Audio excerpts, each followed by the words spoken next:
Boogie on, ragged woman. What is wrong? Hey! Excuse me, sir. Who the hell are you? I'm Don Lemon. I'm a journalist. It's time again for Don Lemon, super journalist. What are you doing in my bathroom? I'm taking a shower. I can see that, sir. But I'm Don Lemon. So? So I can go anywhere as a journalist to get the story. I have some questions about the biotech company you work for. Hey, you can't just come into somebody's house, into their bathroom. Sir, I've got First Amendment protections. But I'm in the shower. I'm naked. Yes, I can see that. Are you taking pictures? It's okay, sir. I'm a journalist. Tune in again for Don Lemon, super journalist. Thank you, Don Lemon. Thank you, Don Lemon, for pushing ice off the front page of this podcast. Because every week for the last 5 weeks has been ice, ice, ice, ice. So finally we have something to talk about that's not ice. Well, actually, I mean, it has an ice component to it. But of course, Don Lemon is the star of his own story. So thank you, Don Lemon. God bless you. Bless your heart. Bless your heart. If my mom were with us, she would say, bless your heart, Don Lemon. Yes, thank you for it not being our top story. Below the fold, we say in the newspaper business, which thanks to Richard Budman, who built this studio, and thanks to The Buzz for airing my show every Friday at noon and every Saturday at 5 p.m. So is this Don Lemon's argument that any journalist, because they have their First Amendment rights, can just go into any church service and start interviewing the pastor right in the middle of the service, right in the middle of the sermon? Because that's a heck of an argument. You and your attorneys, Don, I don't know if you guys have thought this all the way through to realize the implications of what you're arguing there. It's a little like the Masterpiece Cake case, where it appeared that the rights of one party trump, no pun intended, trump the rights of another party whenever convenient, because you have competing rights there. You have the right of people to assemble and worship and freedom of religion, but then you also have Don Lemon over here saying, I'm a journalist, I have First Amendment rights. So I guess my rights trump your rights when it comes to just interrupting a church service. The right for me to stick a mic in the face of your pastor during his sermon. Now, I don't doubt that the left will find some judge somewhere who will find some pretext to try to dismiss this case. It's going to happen. We have so much judicial activism out there in the country, which is ridiculous. But when that does happen, I truly pray that if there is a God in heaven, and I believe that there is a massive class action civil suit against Don Lemon by the attendees of that church service who were forever, irreparably traumatized by Don Lemon's and the protest. I mean, as I say, you gave not one single thought, Don Lemon, you pseudo-intellectual jackass, you gave not one single thought to how bursting into an American church service in a loud and disruptive fashion in 2026, when you know that we've had a bunch of mass murders in churches over the last few years, how that might cause a few people in the crowd to fear that this wasn't just a protest. They did not know why you were there. They did not know why you were there. They didn't know this was just a protest. And some people in that crowd might reasonably assume that it was something more, that it was violent, that people were being targeted, that people might die. In our current culture, that is a reasonable state of mind to enter during something like that. So I hope they sue the pants off you. Not that you would mind to have your pants taken off, but I hope they sue the pants off of you. And I have another question as it relates to this defense, if you can call it that, by Don Lemon. Is it now okay then for a journalist to pray outside of an abortion clinic? They're a journalist. They've got their First Amendment journalism right? Let's say they're covering a protest. They're just there. They just happen to be there. They got a tip about a protest outside an abortion clinic, and they decide to start praying aloud while covering that protest. After all, they're a journalist, and arresting them for that would be a violation of that journalist's First Amendment rights as a journalist. And this from the Babylon Bee. I love the Babylon Bee. The story, the headline, chilling. If they can arrest Don Lemon for something as simple as breaking the law, imagine what they can do to you. I'm Ron Burgundy. America woke up this morning to the chilling news that journalist Don Lemon had been arrested by the Department of Justice, sending a terrifying message that if you break the law, you too might be arrested and face the strong arm of totalitarianism. If they can come for someone as legitimate and professional as the revered Don Lemon, a man who is both gay and black, just imagine what they can do to you if you break the law.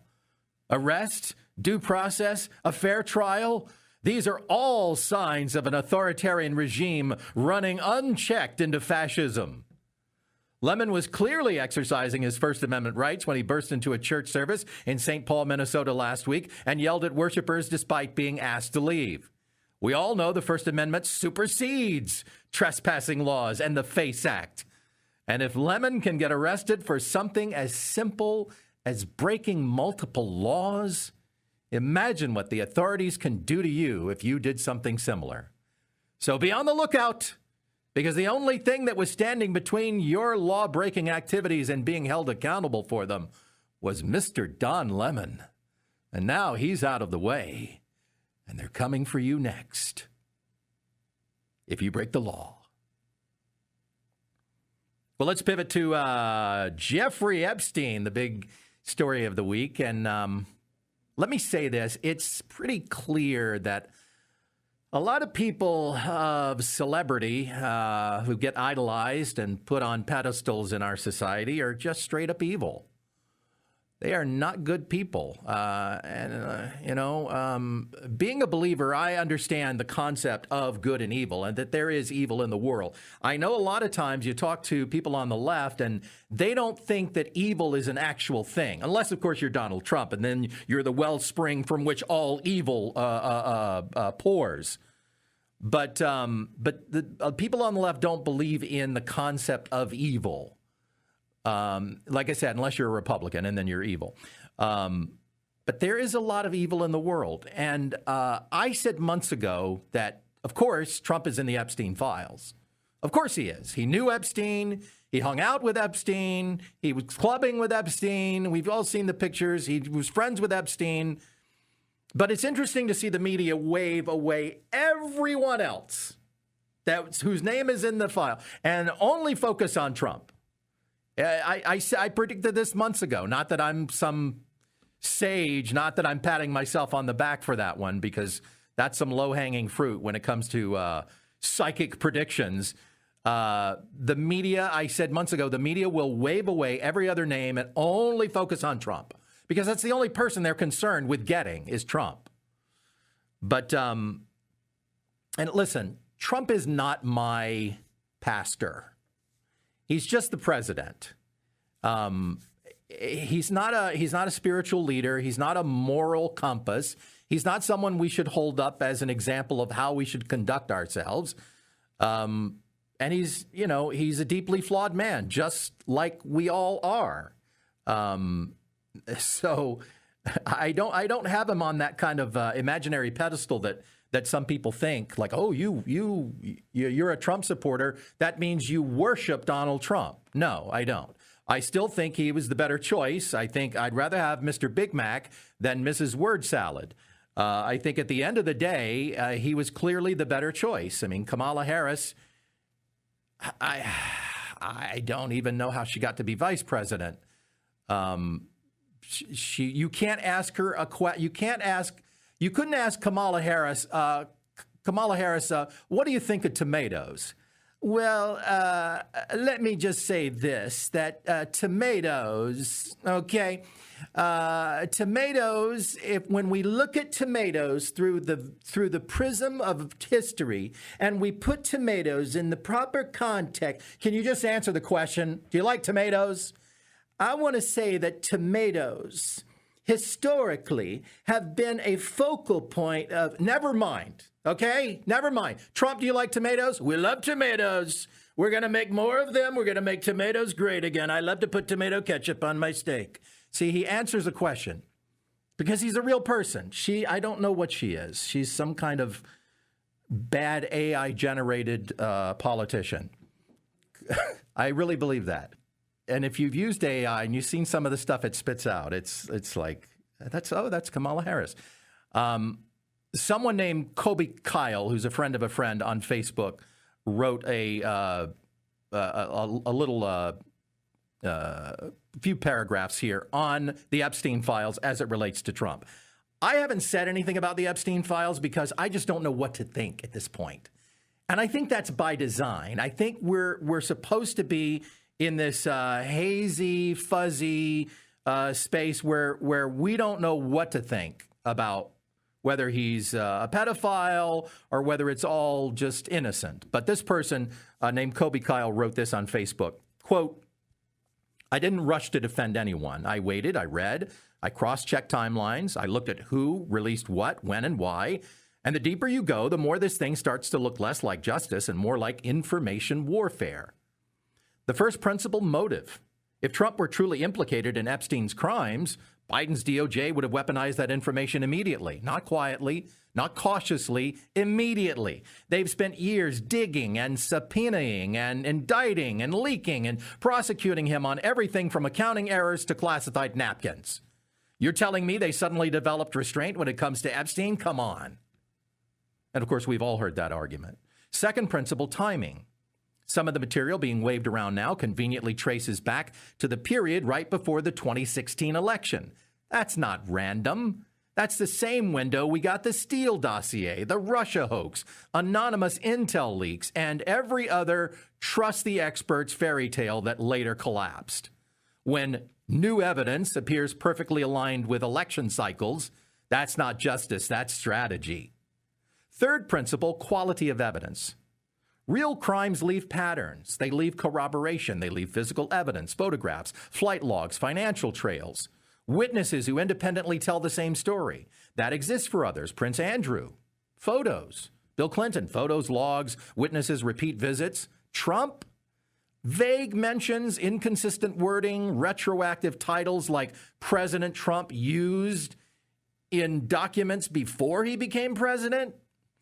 See, it's stuff like that. Unverified statements slipped into a document dump so massive, 3 million pages, that most people won't read it. They're just going to pick the parts they like, and that's what they're going to go with. That's not evidence. That's narrative laundering.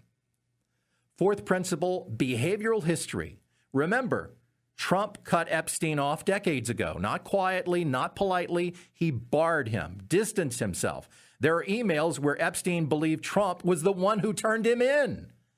Now, that alone doesn't make Trump a saint, but it absolutely destroys the myth that they were longtime partners in crime. Ask yourself, why do we never hear from Epstein himself praising Trump? Why were there no good friend comments like we've seen about others? Why no repeated travel, no island visits, no photographs, no victim patterns? Because it doesn't fit the story. The fifth principle, PSYOP mechanics. This is textbook.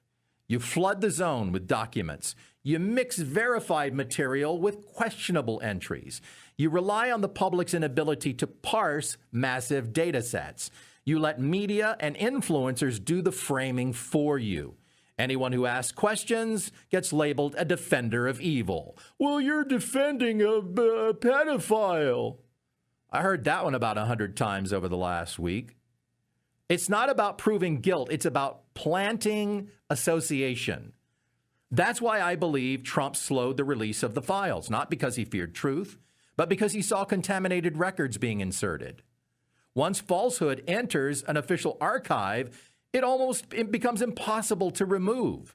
The lie lives forever, even if it's debunked. And that's true. I mean, take your favorite, and here's a list here. These are the people that lied about weapons of mass destruction, lied about Russian collusion, lied about the Hunter Biden laptop, lied about COVID origins, lied about surveillance of the American people, lied under oath repeatedly, and now supposedly they are your trusted moral arbiters. Here's the bottom line, stripped of politics. If Trump is guilty, show the evidence. Not implications, not timing games, not document spaghetti. Show the photos, show the logs, show corroborated victim testimony. Until then, this doesn't look like accountability. It looks like desperation. And desperate systems don't seek truth. They manufacture belief. Again, I've said this time and time again. It's all about confirmation bias. It's about what you're already predisposed to believing. If you want to believe that Trump is a pedophile, then you're going to believe it even if there's evidence to the contrary. You'll only look at the evidence to the affirmative. But we live in an era of deep fakes and AI, and I can edit my cat out of a photo right on my iPhone. I don't need sophisticated giant computers and software.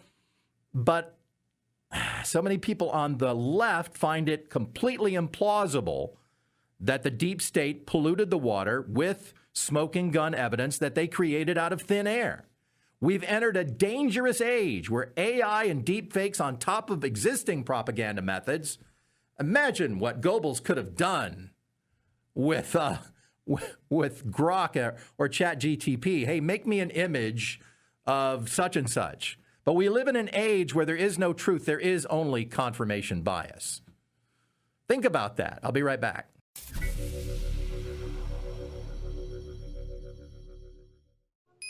Forceps. Thank you, nurse. Clamp. Excuse me, doctor. I'm afraid I have to interrupt. Hey, you can't be in here. Who are you? Me? I'm Don Lemon. It's time again for Don Lemon, super journalist. Dr. Glenn Massengale, I have some questions for you. Well, I'm in the middle of a surgery right now. No one is allowed in here. Doctor, his blood pressure is dropping. But I'm Don Lemon, and I've got the First Amendment freedom of the press to go anywhere. Sir, this is a sterile environment. This man's torso is open. Doctor, we're losing him. I just have some questions about this hospital's protocols. You need to leave right now. You don't get it. Nancy Pelosi told me I can go anywhere I want. Then come to my office. I'm performing a heart transplant. Doctor, he's coding. You need to leave now. Doctor, the patient is dead. Hospital loses patient to negligence. Don Lemon gets another scoop. This was your fault, you idiot. Is he right? Have I pushed this freedom of the press thing too far? Should I consider that my actions might have consequences? And that the First Amendment might have reasonable limits that would restrict me from just going anywhere I want? Nah. Tune in again for Don Lemon, super journalist. Once again, God bless you, Don Lemon, for giving us such fertile comedy manure to work with this week. This weekend, Trump is Hitler News. It's time for Trump is Hitler News. DHS has said all ICE agents will now have body cameras. I think we all remember when Hitler outfitted the SS with body cameras so that their war crimes could be documented, and we all got to watch them in detail at Nuremberg. I mean, obviously there weren't body cameras in those days, but it does fly in the face of Trump is Hitler to have accountability, because the left is always saying there is no accountability. Well, body cameras being issued to all ICE agents, all DHS field agents, is something that should make the left very happy. Of course, they'll just move the goalposts. Also, Trump did a big deal with India that blows all kinds of giant, massive holes into the Trump is Putin's puppet talking point. What is the deal? What is the deal with that? What? No, that sounded more like Barney Fife than, what is the deal? What is... Andy! What is the deal with that?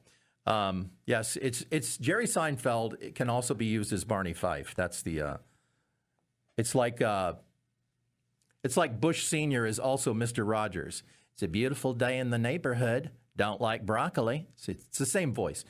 What is the deal with Donald Trump and Indian Prime Minister Modi's new trade agreement? Well, it cuts U.S. tariffs on Indian goods from around 25% downward towards about 18% in an effort to boost bilateral trade. Trump claimed as part of the deal, India has agreed to stop buying Russian oil and instead diversify with U.S. and other suppliers. Now, India has not formally confirmed an abrupt halt in Russian oil purchases, but Trump will be checking back in on that. A shift away from Russian crude is being encouraged as part of the broader arrangement. Now, why does this matter for Russia? Well, because India and China are their two biggest buyers. And when you take away India, boy, that's you're going to cut your sales in half there. India has been a major buyer of Russian crude oil, especially since Western sanctions have reduced our purchases and European purchases. India became one of the largest importers of Russian oil after 2022. If India scales back those oil buys, it will directly reduce one of Russia's key revenue streams at a time when, obviously, they're having to pour money into this war effort, their invasion of the Ukraine. Analysts say a decline in Russian oil purchases forces Russia to look for fewer alternative buyers like China or cut prices even more, squeezing its energy earnings further. So I just want to know how that fits with the whole idea of Trump being Putin's puppet. Crickets. I know, crickets. And here's another story about how perfectly Trump's arc lines up with that of Adolf Hitler. Trump is so literally Hitler that we live in a society where citizens are cowering in fear, yes, hiding under the bed in terror of any form of public criticism of our president. Just kidding. You can yell expletives at him and not only not die, not spend the rest of your life in a labor camp, but you actually thrive. Check out this story. A moment of confrontation may now translate into a small fortune for Ford worker T.J. Sabula. On January 13th, the 40-year-old line worker appeared to shout an insult at President Trump, referencing the administration's handling of the Jerry Epstein investigation while Trump was touring a factory in Michigan. Trump responded by mouthing an expletive twice and raising his middle finger. That's our deeply flawed president, ladies and gentlemen. He's not perfect. He's not perfect.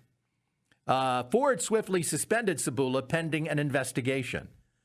Within 48 hours, though, two GoFundMe campaigns launched on his behalf raised a combined $810,780, nearly enough to turn an ordinary factory worker into an overnight millionaire. All for seizing what he called his moment with fate. Now, he doesn't have the money yet, and the campaigns have been paused. Sabula did not start either of the campaigns himself. Both were fundraisers launched by third parties who framed his suspension as a financial emergency. Now, the United Auto Workers has confirmed to the media that he was suspended with pay, which means he's not losing his income. And it's not the mean old Trump forcing him out of his house. The union also pledged full support, with UAW Ford Department Director Laura Dickerson stating that the union would ensure that Sabula receives the full protection of all negotiated contract language, safeguarding his job and his rights. So he may walk away from this encounter with the president being just another Make America Great success story. We're going to make America great, one Ford worker at a time, one birdie at a time, one flipped off Ford worker at a time. So in that context and in that light, it's time again to play, because everybody likes to say Trump is a fascist dictator. It's time to play Now That's a Dictator. Now that's a dictator. Amnesty International published new testimonies stating that in North Korea, now this gets really dark, folks. That's why we call it Now That's a Dictator. In North Korea, people, including school children, have been publicly executed for listening to K-pop. These executions are often carried out publicly as part of what the regime calls ideological education, where other children are forced to watch. Witnesses who have fled the country describe a system where harsh punishments, including execution, are used against people who break the regime's strict cultural laws, especially the 2020 Anti-Reactionary Thought and Culture Act that criminalizes access to outside media. You can't watch South Korean television. You can't listen to K-pop. These accounts don't just say that teens are punished. They describe the forced viewing of execution by other teenagers, which just amplifies how severe and coercive the environment is there in North Korea. International rights groups like Amnesty base these reports on defector testimonies, people who escape the regime and recount lived experiences. Direct proof, video or internal documents publicly released from North Korea, you're never going to get that. So those will not be available because of how closed that society is. And because of this, you could poo-poo these reports. But the overarching patterns of brutal punishment for foreign media consumption are being corroborated by multiple escapee accounts. Now that's a dictator. Now that's a dictator. Of course, we all know that we don't need concrete proof of anything if we just choose to believe it. You know, Trump slept with Russian hookers. Trump is a pedophile. Trump killed, Kennedy. All I know is that Ghislaine Maxwell had two nephews, one of whom was a staff assistant in Obama's Oval Office, and the other worked for the State Department for Hillary Clinton in a department that oversaw Libya.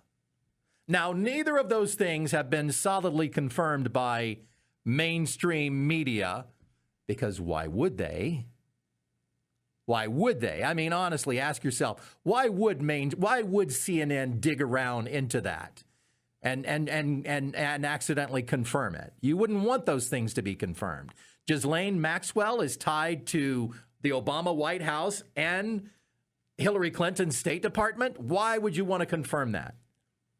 But I read it on the internet, so it must be true, right? Am I right?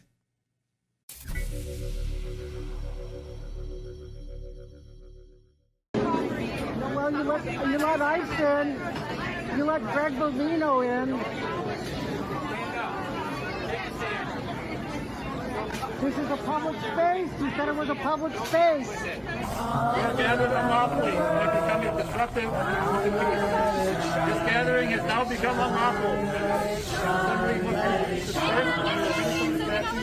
609.705. Your presence and refusal to depart on demand of Target and River Hills Mall Property Management is unlawful, and you must depart by using the provided exit corridor on Adams Street to public property. You have 3 minutes to comply. Ice out! Ice out! This is a public space. You said it was a public space. This is a public space. Oh. Yeah. That's the level of awareness and intelligence that we're dealing with. Welcome back to Mark Moseley Show. Don't forget to follow me on social media at Mark Moseley. Don't forget to check out, if you live in the Santa Clarita Valley, download that Buzz SCV app and watch this show every Friday at noon, Saturday at 5 p.m. Not just my show. You get all kinds of content. I want to make a correction about something that I got wrong last week. I said that the Democrats couldn't really do anything about defunding ICE and that they were fully funded through 2029. And that's only half right. And I want to get it exactly right. I don't want to be one of those hacks that is just always spewing hyperbole. What Congress actually approved was a multi-year supplemental funding package through 2029 that provides about $75 billion for ICE. And that funding is tied to specific operations, detention capacity, deportation operations, staffing increases. But that does not mean that's ICE's full operating budget. And it doesn't mean that that's pre-funded. ICE is normally funded through annual DHS appropriations, which Congress has to pass every fiscal year. So that's where I was a little off, because there is something that the Democrats in Congress can do to defund ICE or even get rid of ICE. So the Democrats want to have at least, to listen to Ilhan Omar, they want to at least have ICE reforms. So I would like to know what policies that are new and unique to Trump 2.0 would you want to change? And I doubt that they can actually articulate these things. So it'll be interesting when we do get to congressional hearings to hear what the Democrats actually want to reform when it comes to reforming ICE. Is it unmarked vehicles and masks?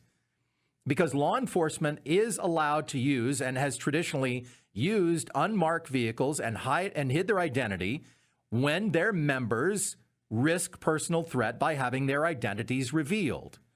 For example, if you're hauling in the leader of a gang, or you're breaking up some drug cartel, and it's the leader of the cartel, you will see that law enforcement, those law enforcement agents involved will almost always hide their faces because they don't want to turn around and be the targets of revenge from that cartel or that mafia boss.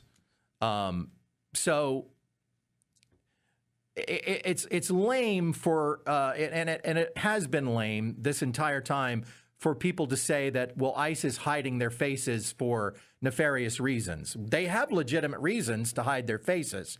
And as I've said in the past, I suppose you could always make the argument, well, we're still wearing masks because we're worried about COVID. So what policies do you want reform? Is it workplace raids? Because those have been going on forever. And yes, a lot of people get caught up. Sometimes American citizens get caught up in workplace raids, but you can blame sanctuary city policies for that. Is it fishing expeditions? When ICE goes out into the street to find wanted criminals, well, get rid of sanctuary city policies that allow those criminals to walk around freely. That would fix that problem. Personally, I would like to see zero tolerance for people impeding operations. Arrest everybody who's impeding any operation that you're doing in any way as soon as they start impeding. Now, I realize that ICE doesn't have the manpower to do that. That's where local law enforcement cooperation would come in handy, because then you could get the local police to help you with crowd control and make sure that some guy's not kicking your tail light. If we had zero tolerance, both Preddy and Good, I really believe these, would be alive today, because they were both guilty of impeding federal law enforcement before it escalated, before it got to a deadly situation. And if they'd have been arrested the second they started with the BS, they'd be alive. But again, that you can spread the blame of that over a bunch of different things. You can blame sanctuary city policies. You can blame Tim Walz and Mayor Frey for those sanctuary city policies. If you want to talk about, if you've ever been in an automobile accident where it's kind of questionable, you'll find that insurance companies will try to do this thing they call comparable negligence or partial negligence, that you were partially responsible for the accident happening. It's the same argument here. You cannot lay all of the responsibility for their deaths at the feet of ICE. First of all, they individually were partially responsible for their own demise. ICE is partially responsible because they don't have zero tolerance. They don't have the manpower to just go ahead and arrest you the instant that you start effing around. Before we get to the faux part of FAFO. But it's also the fault of people like Tim Walz for having these stupid, ridiculous sanctuary city policies. And Democrats want to abolish ICE. So then what do you replace ICE with? Because ICE's job is to go get serious, wanted felons who happen to be here illegally. So who's going to look out for and deport dangerous criminals? Are we just going to let them be? You're going to wind up with a whole bunch more Lake and Rileys. And that blood will be on your hands because ICE won't be there anymore. But those illegals that are felons are going to have to be dealt with by law enforcement at some point. If we're not going to deport them, then we need to pay to imprison them. And that means higher taxes. So there will always be unintended consequences of getting rid of ICE or defunding ICE. But ICE is drawing down in Minneapolis. Border Czar Tom Homan announced that about 700 immigration agents are being withdrawn from Minnesota after what he described as, now listen carefully, significant progress in cooperation between county jails and federal immigration authorities. Now, see, that's what we wanted. Several counties now provide advance notice when criminal non-citizens are set to be released, allowing ICE to take over and take custody directly at detention facilities. Not at their job, not at their house in front of their children, not coming out of a courtroom, when they're coming out of jail. And that's how it should be. So guess what, you Looney Tune nut job anarchists? You got what you wanted. And so did we. Well, you got what you said you wanted. So ICE is not just roaming the streets because sanctuary city policies mean that they're not getting cooperation from local law enforcement. Now they are in Minneapolis, and look how it's all working out. See, this is what we wanted all along. We get what we want. You get what you want. ICE off the streets. Is everybody happy now? No, they're not happy. Of course they're not. Because as the mayor of Boston, Mayor Wu, she's been in the national spotlight for her sanctuary city policies. And in some media posts, she's been quoted as saying things along the line of, everyone should have the right to come into the United States and seek shelter. Well, all I can say is instead of deporting people, when ICE picks them up, they should just drop them off at Boston City Hall and let the mayor of Boston, she's got it all figured out. Woo! And anti-immigration and customs enforcement activists in Minneapolis have reportedly erected makeshift barricades and an informal checkpoint on public streets, especially around Cedar Avenue in Minneapolis between 32nd and 34th. Videos and social media posts like this one show people stopping vehicles, checking license plates against a list they say are linked to ICE vehicles, asking drivers questions, and in some cases, let me see your ID. Excuse me, sir, we need to see your identification. Like your authorities? Minneapolis police and city crews have cleared debris blocking roadways, citing public safety and emergency access concerns, and officers have emphasized lawful protest, discouraging blocking traffic. See, I find this to be completely performative, because if they ever did encounter ICE at one of their little roadside lemonade stand checkpoints, would not go well for those people running the border crossing into the nation of Cedar Avenue there. But the irony is lost on these people. I mean, we're talking about some not very self-aware people. Do they not realize that they're doing the very thing that they claim that they're against? You are the authoritarians you claim to oppose. And who could have inspired us to create our own personal border crossing? Could it have been, oh, I don't know, Hitler? Well, isn't that special? And here's the answer to the question, who are the men who killed Alex Preddy? Who are these Nazis? Who are these white redneck Gestapo agents? Well, the two federal immigration agents who fatally shot Alex Preddy in Minneapolis last month have now been identified. And they are 43-year-old Border Patrol agent Jesus Ochoa and 35-year-old Customs and Border Protection Officer Raimundo Gutierrez. Now, surely there are a couple of those new hires who weren't properly vetted and they only got 47 days of training. Jesus Ochoa, 43 years old, Border Patrol agent with a career spanning over 10 years. So he was on duty during the tail end of Obama's record deportation of 3 million brown families who only came here seeking a better life for their children and were just simple gardeners and hotel maids who weren't bothering anyone. And besides, this is all stolen land anyway. Thank you for this Grammy. Good night, everybody. No one is illegal on stolen land. He was part of the Obama deportation tsunami. What about Raimundo Gutierrez? Raimundo Gutierrez. Sounds like a real racist redneck white guy. 35 years old, Customs and Border Protection Officer with a career starting in 2014. So yes, KKK Ray also served during Obama's all-time record deportation genocide. By the way, neither of them is an actual ICE officer.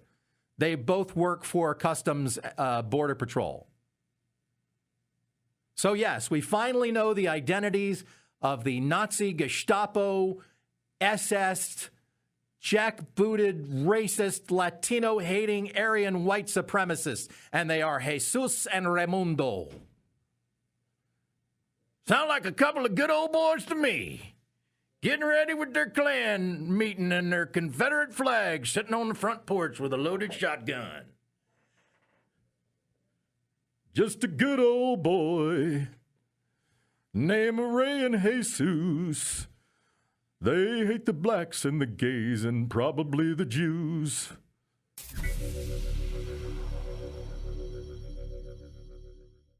And now, a global warming minute with Al Gore. Experts are saying the salmonella epidemic from bad tomatoes could be caused by global warming.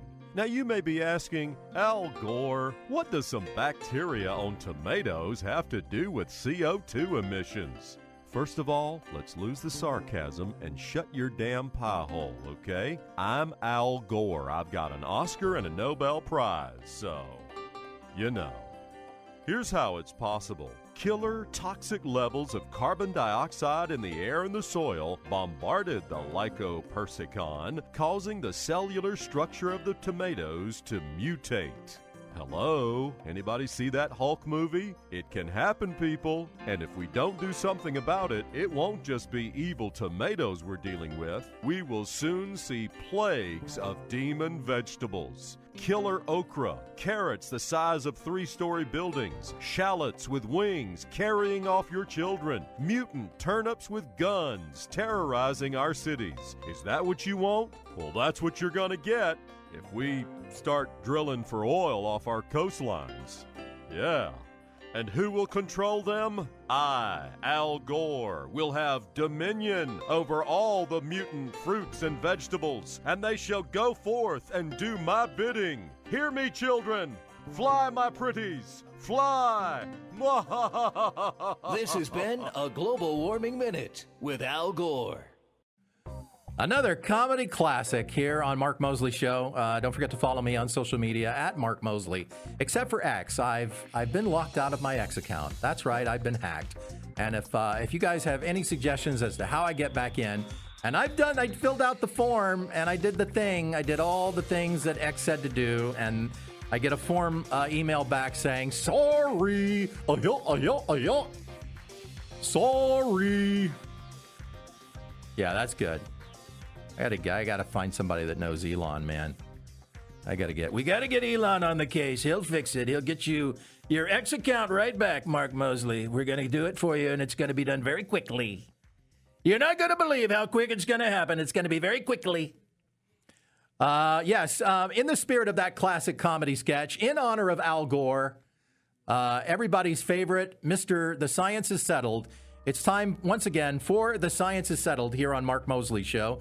A 3,300-year-old Egyptian paper displayed at the British Museum since 1839 has recently been cited by the Associates for Biblical Research as evidence proving the existence of giants from the Old Testament.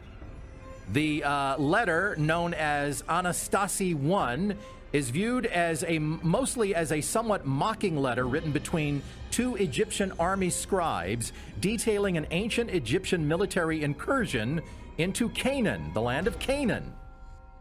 According to a 1911 translation of the letter done by Alan Henderson Gardner, it references the Shashu people, believed by researchers to be a nomadic Canaanite tribe who were average height about 4 to 5 royal Egyptian cubits tall. That would mean they were between 6 feet 8 inches to 8 feet 6 inches tall. Now remember, the average height of a man in ancient times was about 5'5". So some of these people, these giants, were twice as tall as the average woman.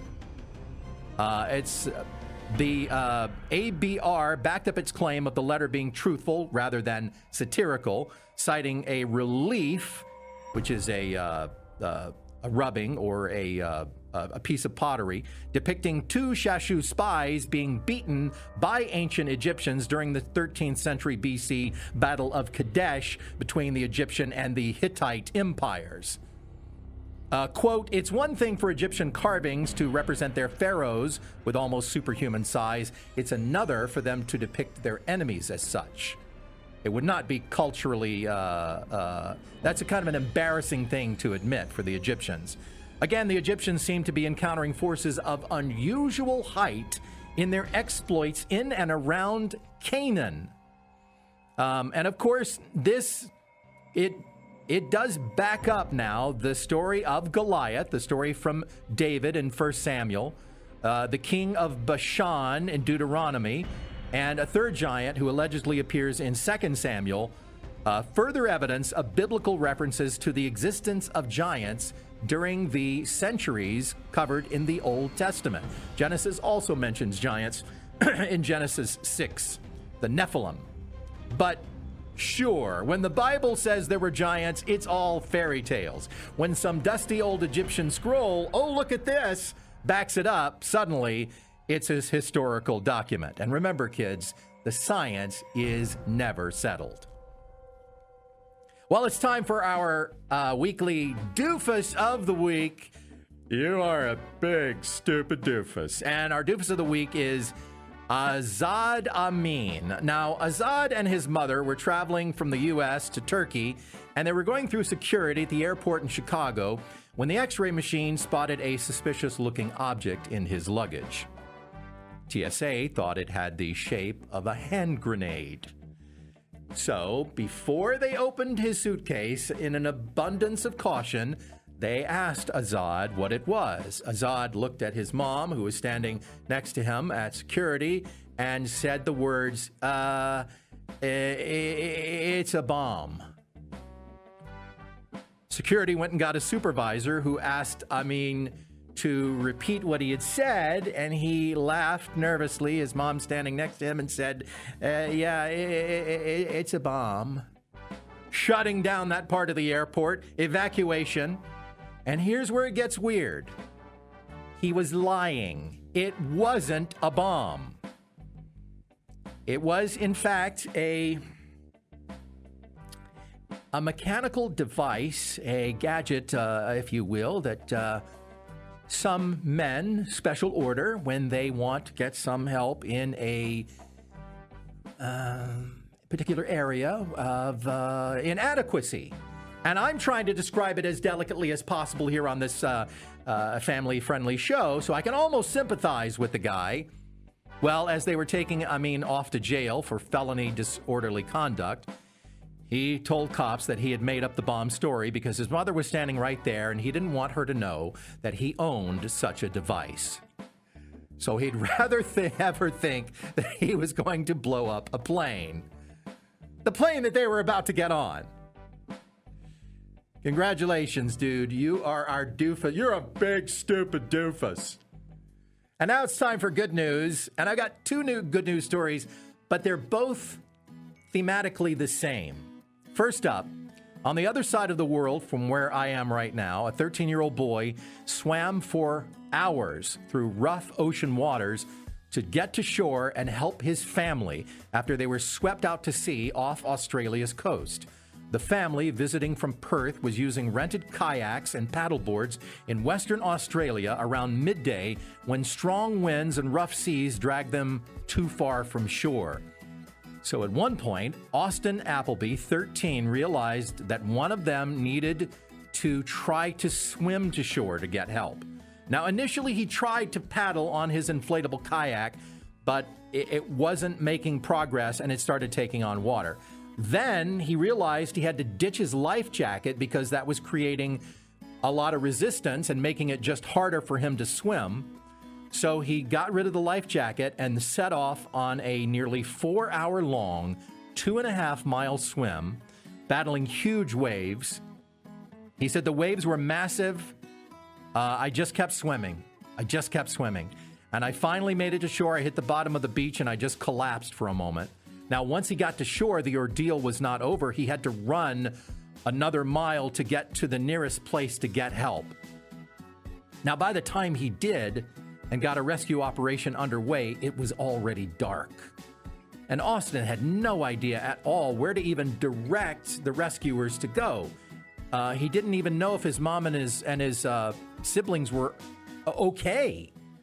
A search helicopter did find his mom, Joanne, his brother, Bo, 12, and his sister, Grace, 8, clinging to a paddleboard wearing life jackets around 8:30 at night. They had drifted over 9 miles from shore and spent over 10 hours in the water. The actions of the 13-year-old boy cannot be praised highly enough, said Police Inspector James Bradley. Austin said he thought of happy times while he swam to take his mind off things, and then he did. Yes, he did. Oh, you bet he did start talking to God. Isn't that that's when we reach out? Oh, Lord, please help me. I know we haven't spoken recently, but I'm kind of in a pickle here. I'm not going to be too hard on the kid. He's only 13, but he did talk to God, and he asked God to help him make it, and he made a deal with God that if he did make it and everything came out okay, he was going to go to church and get baptized. Such a good boy. And now another story of a different kind of good boy. And like I said, these two stories have something in common. A good boy who went looking for help for others. Now, this story actually took place locally in the Southern California area in a remote part of the Santa Clarita Valley. This past Sunday morning, while scouting on a training mission, 2 members of the SCV, Santa Clarita Valley Search and Rescue, heard the continuous barking of a dog in a remote canyon.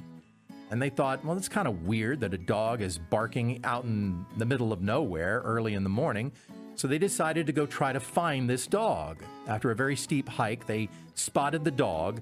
Once the dog spotted them, it kept running up and down the mountain as if he wanted the team members to follow him. He did. After a few minutes of hiking, they spotted 2 more dogs. One was a very large pit bull who looked exhausted and scared. The smaller dogs, the other dog that was with them, ran up and sat down next to the pit bull. Well, as the team members tried to get closer, the 2 smaller dogs decided they didn't trust them, started growling and barking. The rescuers notified the sheriff's station and animal control and requested some hot dogs be brought to try to coax the dogs down the mountain. There was a standoff for about 20 minutes with the search and rescue team kind of perched on the side of a very steep hill without the proper climbing gear, and 3 dogs growling and barking at them 15 feet away.